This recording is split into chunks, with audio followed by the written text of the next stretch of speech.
إن الحمد لله نحمده ونستعينه ونستغفره ونعوذ بالله تعالى من شرور أنفسنا وسيئات أعمالنا من يهده الله فلا مضل له ومن يضلل فلا هادي له أشهد أن لا إله إلا الله وحده لا شريك له وأشهد أن محمدا عبده ورسوله يا أيها الذين آمنوا اتقوا الله حق تقاته ولا تموتن إلا وأنتم مسلمون يا أيها الناس اتقوا ربكم الذي خلقكم من نفس واحدة وخلق منها زوجها وبث منهما رجالا كثيرا ونساء واتقوا الله الذي تساءلون به والأرحام إن الله كان عليكم رقيبا يا أيها الذين آمنوا اتقوا الله وقولوا قولا سديدا يصلح لكم أعمالكم ويغفر لكم ذنوبكم ومن يطع الله ورسوله فقد فاز فوزا عظيما إن أصدق الحديث كتاب الله وخير الهدي هدي محمد صلى الله عليه وآله وسلم وشر الأمور محدثاتها وكل محدثة بدعة وكل بدعة ضلالة وكل ضلالة في النار أيها المسلمون اتقوا الله تبارك وتعالى فقد أفلح المتقون والله تبارك وتعالى يدعونا إلى أن نكون منتبهين فيما حولنا فحولنا الآن حوادث تؤدي إلى سلسلة لا نعرف حقيقتها ولكن الرسول صلى الله عليه وآله وسلم قد نبهنا قبل 1445 سنة فالرسول صلى الله عليه وسلم لم يتركنا على دين خيب أو عبث وإنما تركنا على دين واضح تركنا على المحجة البيضاء ليلها كنهارها لا يزيغ عنها إلا هالك ومن الأشياء التي حذرنا منها الرسول صلى الله عليه وسلم أشد التحذير هو فتنة مسيح الدجال ولذلك نكررها في كل صلاة قبل التسليم اللهم إنا نعوذ بك من فتنة المحيا والممات ومن فتنة عذاب القبر ومن فتنة مسيح الدجال. فالآن في هذه الخطبة إن شاء الله تعالى لنختصر من هذا العدو الذي حذرنا الله تبارك وتعالى منه وما علاقة الحوادث التي تحدث الآن حولنا إلى هذا أو إلى مجيء هذا الرجل. Mga kapatid sa pananampalataya, inasasalamatan natin si Allah Ta'ala sa ikalabing dalawa ng Rabi'u Thani na ito, taon 1445, na umabot pa tayo at sumapit sa Jumu'ah na ito. At marapat lamang na ating alalahanin at kunitain sa ating mga sarili ang mga tagubilin ng Propeta sallallahu alaihi wasallam upang ating maikonekta sa nangyayari sa ngayon. Na ito ay hindi basta-bastang pangyayari na para bagang pipikit lang tayo, magigising pagkatapos ay mawawala ulit yan. Ang mga nangyayaring digmaan, kaguluhan, lalong-lalo na sa Palestine. Bagkus mayroong koneksyon lahat ito. At napauna nang sinabi at binigay na babala ng Propeta sallallahu alaihi wasallam. 1445 taon na ang nakakaraan mula ng kanilang paglikas mula sa Makkah papunta sa Medina na mayroong mga kaganapan na ito na magaganap bago dumating ang araw ng paghukom. Mga tinatawag na mga maliliit na mga palatandaan na malapit nang dumating ang malaking paglilitis sa ating lahat, ang dakilang paglilitis sa ating lahat. Bagay na dapat ikabahala ng bawat isa sa atin. Hindi ikakabahala na baka siya ay madamay sa gira o siya ay madamay sa aakusahan. Hindi. Bagkos ay ikakabahala niya ang kanyang kaluluwa. Kung siya ba ay mapapabilang sa mga magtatagumpay o mapapabilang sa mga malilinlang. Bakit malilinlang? Araw-gabi sa ating pagdarasal, sa ating sala, tinuruan tayo ng sugo sallallahu alaihi wasallam na magpakupkop sa isang malaking kalaban, malaking kaaway. Na kung saan nauulit natin sa ating sala, Ya Allah, ako'y nagpapakupkop sa iyo laban sa tukso at pagsubok ng mga buhay at ng mga patay, sa pagsubok o pagsusulit sa buhay sa libingan, at sa pagsubok na tangan-tangan ng dakilang manlilinlang. Sino yun? Ang huwad na Mesiyas.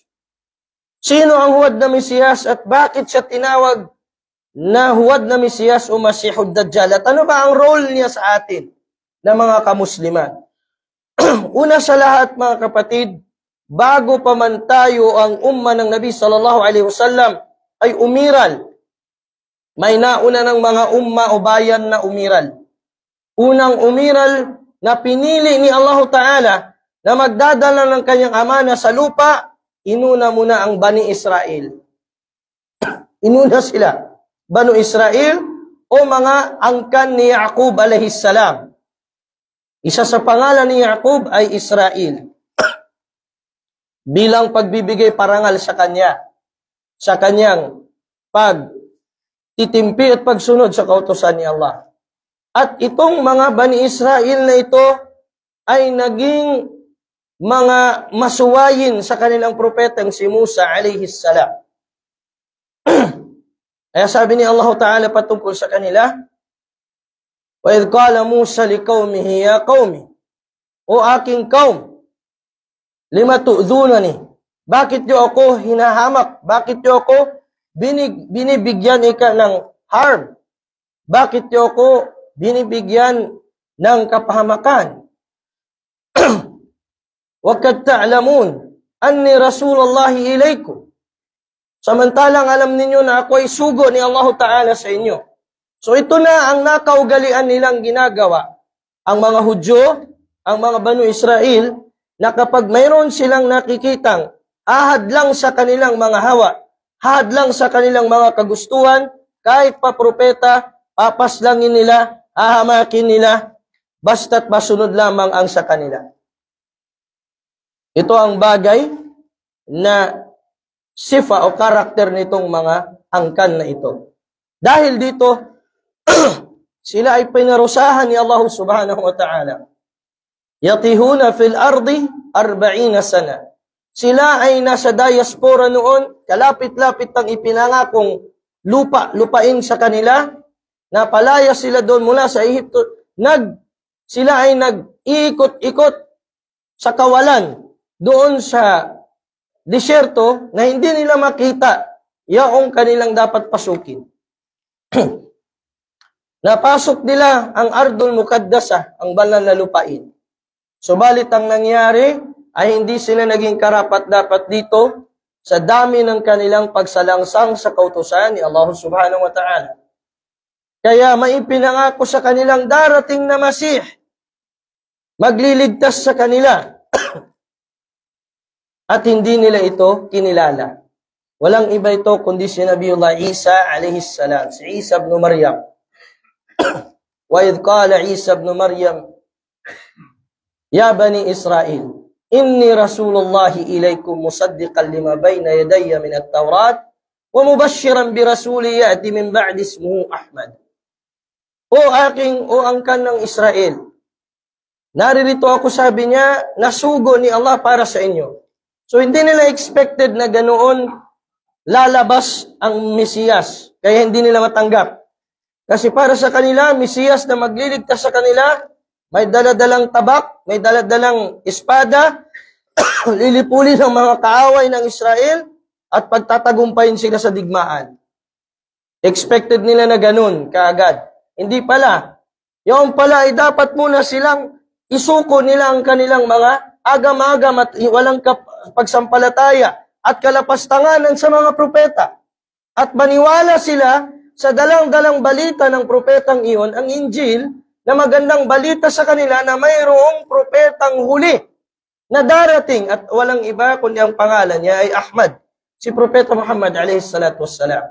Falamma ja'ahum bil bayyinat, nang iprinisinta na sa kanila ang mga katibayan, qalu hada sihrun mubin. Ito'y kasabi niya, isa lamang kalam. So ganun katindi ang katigasan ng puso at ulo ng mga Yahudi.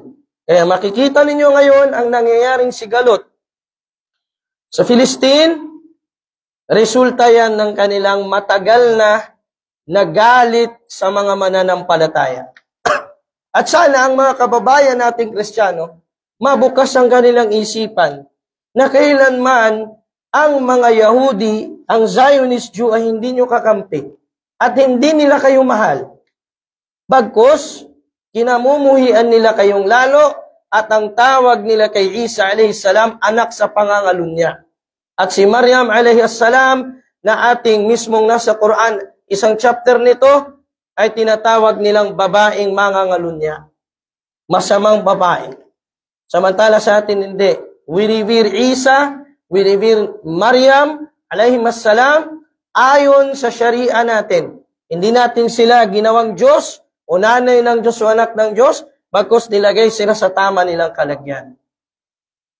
Kaya nga si Allah subhanahu wa ta'ala ay nagbigay sa atin ng babala na itong mga nagsasabing sila ay Yahud ay sila yung mas matindi ang kanilang galit sa atin at pagkamuhi. Yan ay sinabi ni Allah subhanahu wa ta'ala sa dakilang Quran. A'udhu billahi minash shaitanir rajim. Naroon sa kanila ang pinakamatinding adawa at sila ay pinatigas ni Allah subhanahu wa ta'ala ang kanilang mga puso. Sabi ni Allah Ta'ala, لَتَجِدَنَّ أَشَدَّ النَّاسِ عَدَاوَةً لِلَّذِينَ آمَنُوا الْيَهُودِ وَالَّذِينَ أَشْرَكُوا. Matatagpuan ninyo na ang pinakamay malaking pakipag-alitan sa mga mananampalataya ay ang mga Hudyo at ang mga mapagsamba sa Diyos-Diyosan. Sino yung mapagsamba sa Diyos-Diyosan? Yung mga walang aklat na ipinadala sa kanila, walang revelasyon na dinala sa kanila, yun ang mga musyrikun. Wala tajidanna aqrabahum mawaddatan lilladhina amanu alladhina qalu inna nasara. Dhalika bianna minhum qissisina wa ruhbana wa annahum la yastakbirun. Suratul Ma'idah 82. Sabi ni Allah Ta'ala, at patatagpuan ninyo, tiyak, diyan sa mga nagsasabing, kami ay mga tagasunod ni Kristo. Kami ay tagasunod ng Nazareno. Nasara. Makikita nyo sa kanila na sila yung napakalapit sa inyo, sa malasakit sa inyo, sa mga mananampalataya. Bakit kamo? Sapagkat mayroon sa kanilang mga kaparian at mga pastor at hindi sila mayayabang. Dahil dito, mga kapatid sa pananampalataya, babalikan natin ang Dajjal. Dahil sa inad o pagsuway ng mga Hudyo, di nila tinanggap si Isa a.s. Sabi nila, rebelde yun sa Judaismo, gumawa ng ibang pananampalataya, anak sa pangangalu niya. Sila ngayon ay binigyan yung paglilinlang nila, yung kanilang kalinlangan at kahibangan ay hinayaan ni Allah sa kanila at mas lalong lumala. Nalilinlang at nahihibang sila ngayon na meron pa silang hinihintay na Mesiyas. At walang iba ito kundi ang Masihud Dajjal. Ang Antikristo na ang hinihintay nila. Walang iba. Ito ay bilang kaparusahan sa kanila ni Allah subhanahu wa ta'ala. At nagbigay babala sa atin ng propeta sallallahu alaihi wa alihi wasallam tungkol sa Masihud Dajjal. Kung saan siya darating, anong mangyari sa kanya, anong ang gagawin niya dito sa ibabaw ng lupa. Ang sinabi ng ating mga ulama, bakit nga ba siya tinawag na Masihud Dajjal? Tinawag siyang Masihud Dajjal sapagkat ang isa sa kanyang mga mata ay mamsuha. Ibig sabihin ay hindi nakakakita itong kabilang mata niya. Kung ito man may mga riwayat na sa kaliwa o sa kanang mata. At dahil dito, mga kapatid, bilang babala sa atin ng sugo, alayhi salatu wassalam, ipinahayag niya sa atin bago pa man siya nawala at inahabilin niya. Ano ang gagawin nitong Dajjal na ito? Sabi ng sugo sallallahu alaihi wasallam, "Baina ana naimun, ra'aytuni atufu bil Ka'bah." Habang ako'y kay natutulog, nakita ko sa aking panaginip na ako ay umiikot, nagtatawaf sa Ka'bah. Isi-circumambulate sa Ka'bah. Fa idha rajulun adamu bastu sya'ar baina rajulaini yantuf ra'sahu ma'an. Meron ako ikang nakita na sa pagitan ng dalawang lalaki ay yung kanyang ulo ay basa ng tubig. Fakultu, man hada? Nagtanong ako sa anghel na kasama ko, sino ito? Sumagot ang anghel, sabi niya, qalu ibnu Maryam. Yan ay si Isa ibnu Maryam. Fadhahabtu altamitu fa idha rajulun ahmar jasim ja'dur ra's a'warul ain al-yumna ka'anna 'aynuhu inabatan tafiyatan. Nung ako ay lumingon na para puntahan ko kasi Nabi Isa alayhi salam, ay meron akong nakita sa bandang malapit-lapit na isang lalaking maitim, pula. Jasim, malaki ang kanyang katawan. Kulot ang kanyang buhok. A'warul ain, ang kanyang kanang mata ay bulag. Para ba ikang ang kanyang mata ay parang ubas, sabi niya na natuyo. Qultu man hada? Sabi ko sa anghel, sino ito? Qalu hadha ad-dajjal. Yan ang manlilinlang, ang Dajjal. Aqrabun nasi bihi syabahan ibnu Qatan. Sabi ng sugo sallallahu alaihi wasallam, ang kamukhang-kamukha niya si Ibnu Qatan at siya ay galing sa Banul Mustalaq. Min al-Khaza'a. Banul Mustalaq, lugar ng karamihan sa kanila mga Hudyo at mga Kristiyano sa lugar na yun sa Madina. Dahil dito mga kapatid, dinescribe ito ng sugo sallallahu alaihi wasallam sa atin. Ang pagdidescribe niya ay paghahanda para sa atin. Kung sino man ang maabutan niya yaon, ay maging handa siya na ang taong iyon ay manlilinlang at hindi propeta ni Allah. Ang sabi sa mahabang hadith sa Sahih Bukhari, siya ay magpapakilala una bilang propeta. Pagkatapos ay magpapakilala bilang Diyos. At kukuha siya ng kanyang mga alipores mula sa mga jin na magpe-pretend na namatay mo na kamag-anak para maniwala ka na siya ang Diyos. Subhanallah. Napakalaking pagsubok sa mananampalataya. At walang makakabasa sa kanyang tatak dito sa kanyang noo, maliban na lamang sa kinasihan ni Allah Ta'ala ng kaliwanagan at kaalaman at nakasulat ang salitang kafara o kafir sa kanyang noo. Paano po natin ito malalagpasan? Subhanallah. Ang Rasul sallallahu alaihi wasallam sinabi niya na kanyang kinatatakutan o pinangangambahan sa atin ang Masihud Dajjal. Sabi niya, wa in kuntu bayna aydikum fa ana hajijuhu aw hajijukum alayhi. Kung ako, sabi niya, ay naroroon sa panahong iyon na lalabas itong si Dajjal at naabutan ninyong mga sahaba, ako mismo ay magiging kalaban niya. Pero alam ng sugo na hindi na siya abot. Alam niya na hindi na siya abot. Wal-iyadu billah, na maabutan pa natin iyon at ganito hina ang iman natin. Ayon pa sa riwayat ni Imam Tabarani, yatla'u ad-Dajjal fi Asbahan min Iran. Unang paglabas ni Dajjal ay mula sa Asbahan sa Iran, sa may Persya. Doon siya lalabas. Unang niyang paglabas. Wa ma'ahu 70,000 min al-Yahud. At makakasama niya ang 70,000 na sundalo ng mga Hudyo. Yun ang mga sundalo ni Dajjal sa panahong iyon. Subhanallah. Magpapaulan siya. Magbibigay ng pagkain.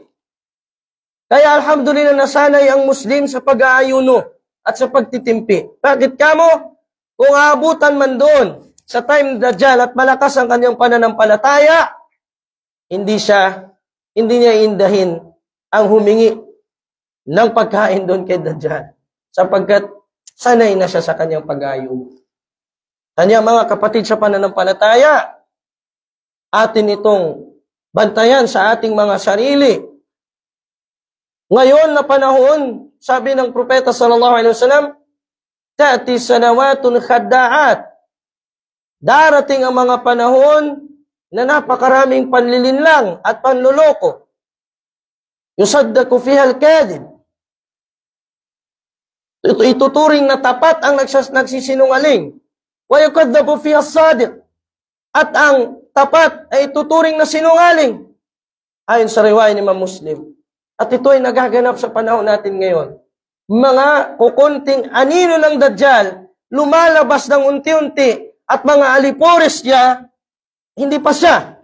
Naluloko na nga tayo. Ang media ngayon, ginagamit na propaganda platform ng mga hindi mananampalataya, ng mga galit sa reliyong Islam, para ipalabas na ang biktima ay sila at ang mga Muslimika ang siyang mararahas at ang mga terorista. Pero tandaan ninyo mga kapatid, ang pangako ni Allah Ta'ala sa atin, yuriduna liyutfi'u nurallahi biafwahihim. Ninanais nila na patayin ang liwanag ni Allah, ang liwanag ng tauhid sa pamamagitan ng kanilang mga bibig. Wallahu mutimmu nurihi. Subalit si Allah Ta'ala ang siyang gagawang ganap sa kanyang liwanag na iyon. Walau karihal kafirun. Kahit kamuhian pa ito ng mga hindi mananampalataya. Kaya bilang isang mananampalataya, ihanda mo ang iyong sarili.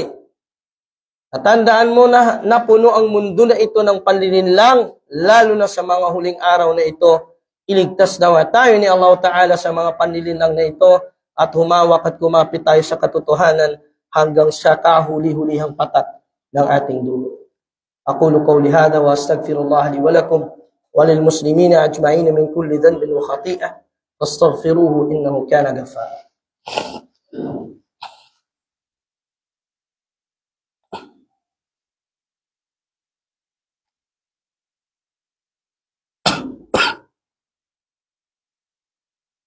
Alhamdulillah wa kafa. Wassalatu wassalamu ala ibadihi alladhina istafa wa la siyama ala nabiyyina Muhammad ibn Abdullah al-Mujtaba wa ala alihi wa sahbihi wa man wala. Mga kapatid sa Islam, sa Musnad ni Imam Ahmad, binanggit niya ang isang hadith na sahih. At sinabi ng sugo sallallahu alaihi wa alihi wasallam, akhwafu ma akhafu alaikum al-a'immatil mudillin.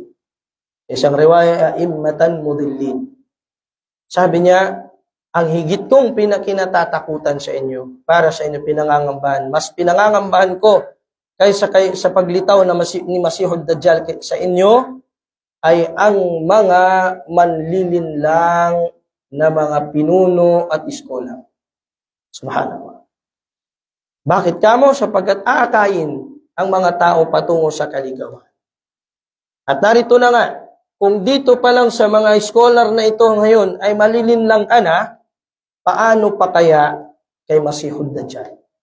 Makikita natin ngayon, tayo sa social media, gusto nating marinig ang gusto natin. Ayaw nating marinig ang kailangan natin. Di ba?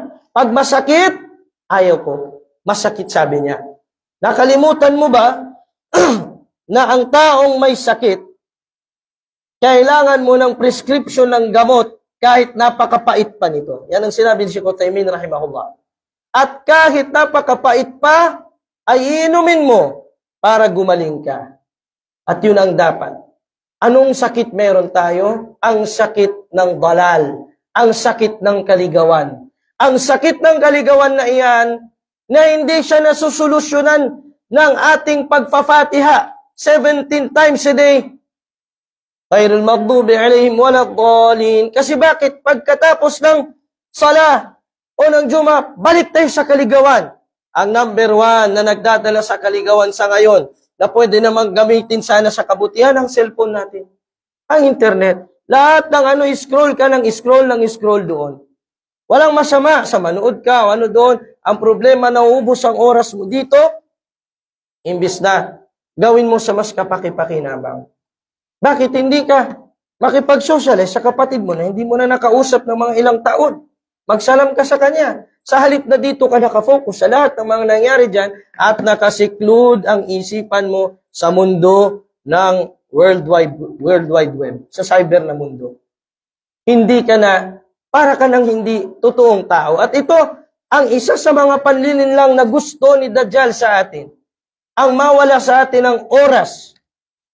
Sa mga salafus salih, napakahalaga ng oras sa kanila.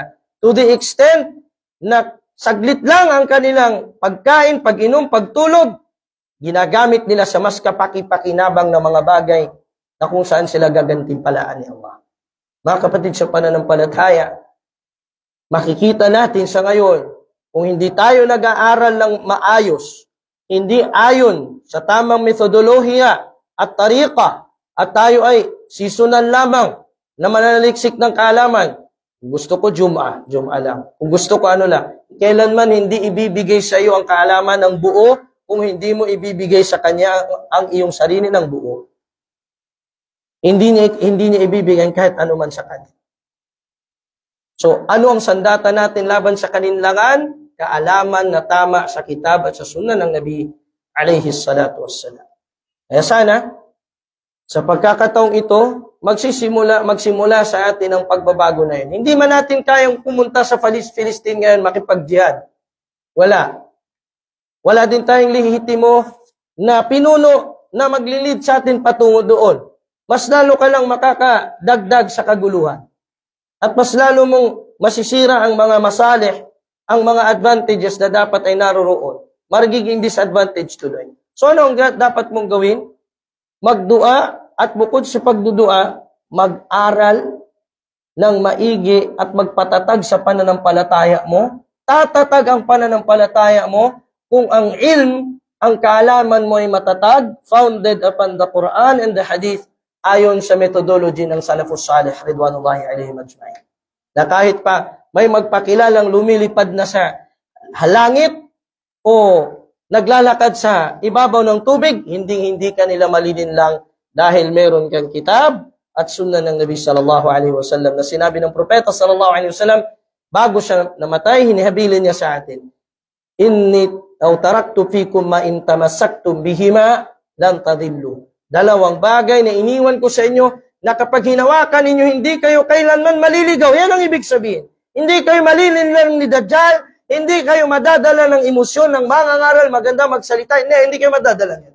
Alin yun? Kitabullah wa sunnati.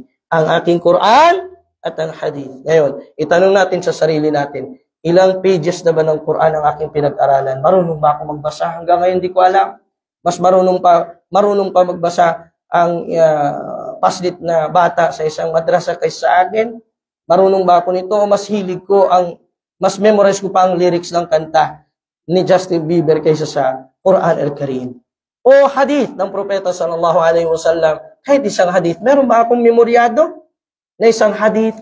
O yaon lamang pagpapalusot ko parati sa tuwing makaka-attend ako ng okasyon ng birthday o ng bid'ah, innamal a'malu binniyat, para protektahan o depensahan ang aking sarili sa napuntahan kong kamalian o kaligawan. Ala tusallu wa tusallimu ala nabiyikum Muhammadin sallallahu alaihi wasallam, faqad amarana Allah tabaraka wa ta'ala bidhalik.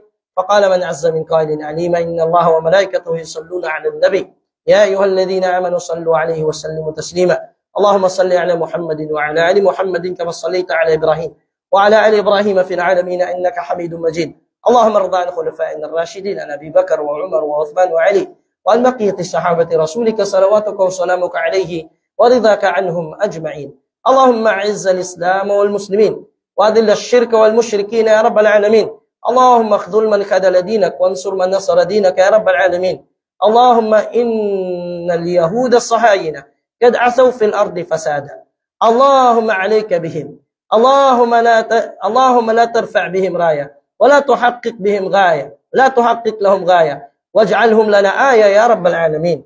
اللهم عطل دباباتهم واجعل أسلحتهم على أنفسهم يا رب العالمين. اللهم احقن دماء الفلسطينيين الشهداء من الأطفال والنساء والعجائز والشيوخ منهم يا رب العالمين. اللهم تقبل منهم شهادتهم يا رب العالمين. اللهم تقبل منهم شهادتهم يا رب العالمين. اللهم تقبل منهم شهادتهم يا رب العالمين. اللهم تب علينا عن كل ذنب يا رب العالمين، إنك أنت التواب الرحيم. واجعل توبتنا عونا لتحرير بيت المقدس يا رب العالمين من هؤلاء الكذرة من اليهود يا رب العالمين. اللهم عليك بنتنياهو ومن عاونه من المنافقين والجبابرة يا رب العالمين. اللهم أرهم عجائب قدرتك يا رب العالمين. اللهم أرهم عجائب قدرتك يا رب العالمين. اللهم أرهم عجائب قدرتك يا رب العالمين. وصل اللهم وسلم وبارك على نبينا محمد وعلى آله وصحبه أجمعين، والحمد لله رب العالمين. عباد الله، قوموا إلى صلاتكم.